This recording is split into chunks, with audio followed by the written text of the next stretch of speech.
The body of Algeria's army chief has left the hospital ahead of his funeral today. The chief, seen as the guardian of the system, protesters there want dismantled. These are the latest images just coming into us. Yesterday, thousands of people ignored calls for 3 days of mourning to continue their regular street protests.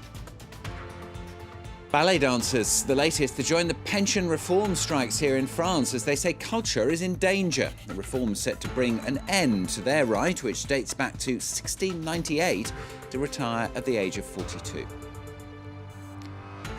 And millions of Christians around the world, of course, celebrating Christmas. At midnight mass at the Vatican, the Pope saying God continues to love us all, even the worst of us. Good to have you with us. I'm Stuart Norval here on France 24. So preparations then were well underway in Algeria for the funeral of the country's army chief, seen as the man who's really ensured the continuity in the country since he forced out President Abdelaziz Bouteflika earlier this year. The body of General Ahmed Gaid Salah leaving the hospital after his sudden death on Monday, ready for the ceremony later there today. As you can see the latest images coming into us from Algeria there. Yesterday, thousands of students and other protesters really defied the call of the president for 3 days of national mourning to continue their regular Tuesday protests. So what now then for Algeria? Peter O'Brien reports. 10 months on and still defiant. Demonstrators hit the streets of Algeria on Tuesday, despite calls for a day of mourning after the death of Army Chief Ahmed Gaid Salah. His passing doesn't change their core demand. The movement is not limited to Gaid Salah. May God have mercy on him, nor to any other specific government officials. We're asking for a genuine, radical shift in the ruling class. In February, Algerians fed up with corruption and unemployment were tipped over the edge when Abdelaziz Bouteflika announced his bid for a 5th term as president. The so-called Revolution of Smiles began.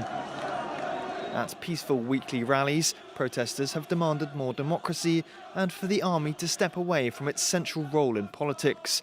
Bouteflika quit after Gaid Salah publicly urged him to do so. The army then backed a series of arrests in an anti-corruption campaign, which critics say was a purge of its rivals. De facto leader Gaid Salah pushed through an election to replace Bouteflika, which protesters boycotted as the old guard was still at the helm. Now Gaid Salah's death comes at a critical moment. He had hoped the election would restore order. But protesters are intent on a transition to greater democracy, and Gaid Salah's likely successor has already emerged from the same regime that they want swept away. 4 people have been killed by an explosion at a market in an eastern suburb of the Libyan capital, Tripoli. Rescue workers saying another 6 people were wounded at the Tajura vegetable market. Forces loyal to the UN-recognised government of National Accord accusing rival forces of the eastern strongman Khalifa Haftar of hitting a civilian area. At least 8 people, including 5 children, killed in Russian airstrikes on northwestern Syria. That as France and Turkey appealed for an end to violence that's forced tens of thousands to flee.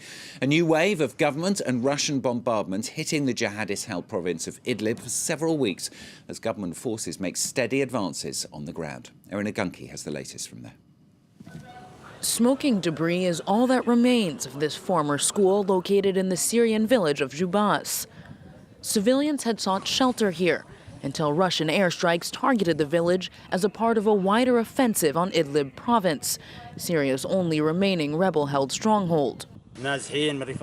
We're displaced. We've been living in Jubas for 2 years. As we were packing the car to flee again today, an airstrike hit us.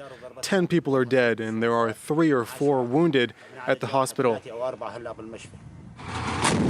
Backed by Russian forces, the Syrian regime launched an offensive in mid-December on the northwestern province, and this despite a ceasefire reached in August. Bashar al-Assad's forces have taken control of dozens of towns and villages in southern Idlib province in recent days, causing thousands to flee.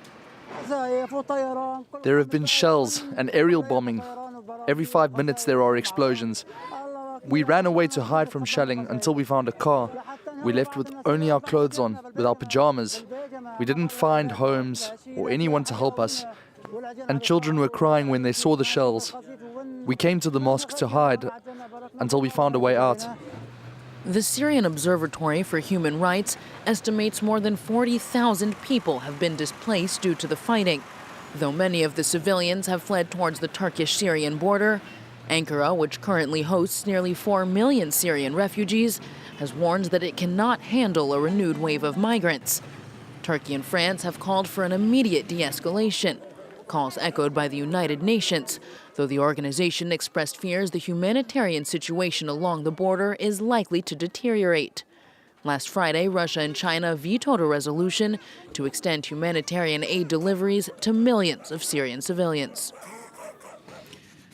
Let's have some more world news now. And a mass evacuation of parts of the Chilean city of Valparaiso as a fire there has destroyed dozens of houses, with firefighters really struggling to control the blaze. Chile's government saying at least 120 homes destroyed so far in the town, known for its colourfully painted wooden houses. Inhabitants forced to flee in the middle of Christmas festivities, some then losing all of their belongings. A landslide in Brazil's northeastern city of Recife has caused 2 houses to collapse, killing 7 people there, a young couple and their 2-month-old boy, as well as a 9-year-old girl and her grandmother amongst the dead. Sniffer dogs used to find some of those killed in the rubble. The cause of the slippage not yet known. And a relative lull in temperatures in Australia, but still the wildfires they're continuing to burn there, with warnings that temperatures are set to rise again at the weekend. So far, 4 million hectares across 5 states have been burnt and 9 people killed. Wildlife carers left working particularly hard to deal with the aftermath of this koala hospital. People looking after 72 animals after bushfires razed 3/4 of their habitat. Now, dancers in white tutus performing Swan Lake on the steps of Paris's main traditional opera house. Around 40 dancers against a backdrop of banners saying Paris Opera on strike and culture is in danger.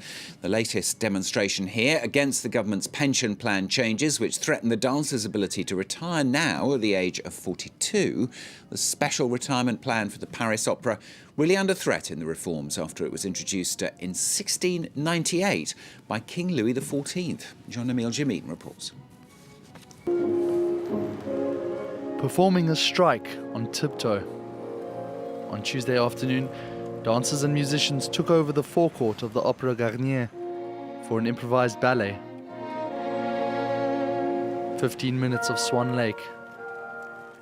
Their way of being heard after 2 weeks of conflict. It's to show that we're against the pension reform, which the government wants to implement. But it's also a gesture towards spectators, because we as artists are very sorry for what is happening to hundreds of people who are deprived of seeing Christmas shows. A captivating effort, appreciated by hundreds of gathered onlookers. These people are damaged at 40, the dancers and technicians. Well done to everyone for taking a stand. The opera has 2,000 employees and a specialized pension scheme dating back to Louis XIV. It allows dancers to leave at 42, singers between 50 and 57, and technicians between 55 and 62. Employees fear the universal pension plan and how they might physically cope. It's daily work. It's every day, every morning. And to get to that level, there's a limit, a compulsion. If at some point you want to continue to see pretty dancers on stage, you can't go on until 64. It's not possible. 45 shows have already been cancelled since strikes began, a loss of 8 million euros for the Paris Opera.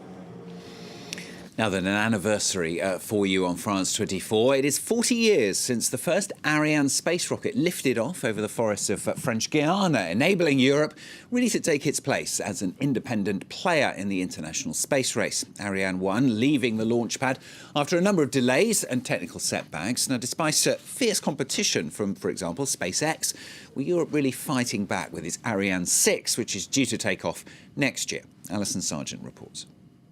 3, 2, 1, feu! It was the best holiday gift the European Space Agency could have asked for. On December 24th, 1979, the first Ariane rocket took off from Europe's spaceport in French Guiana. blasting the continent into the international space race. 40 years later, these men who worked on the mission recall spending more time with Ariane than with their own families. Ariane is like a daughter to me. I took good care of her. Since it was the first time, nothing could go wrong. It had to just roll out smoothly, like a carpet. On that day in December, the stakes were high. Europe had seen a string of failures with its Europa satellite launcher, and Ariane had failed to take off just weeks before due to a small technical problem. The space agency was convinced that its entire future was on the line. If the launch wasn't successful, we were going to have to dismantle the rocket launcher and send it back to mainland France. And I think the people in charge would have had second thoughts about Ariane's survival. But Europe had liftoff, and 40 years later, the Ariane rocket program is the most reliable in the world. Fewer than 10 failures in 250 launches, a better record than both Russia and the United States. To keep up with competition, Europe will be launching a newer, cheaper model, the Ariane 6, next year. Now, Pope Francis has ushered in Christmas celebrations for the world's 1.3 billion Catholics, saying the celebrations of Jesus' birth reminds humanity how God continues to love us all, even the worst of us. The pontiff telling crowds gathered at the Vatican for his Christmas Eve Mass, you may have mistaken ideas, you may have made a complete mess of things, but the Lord continues to love you. Natale ci ricorda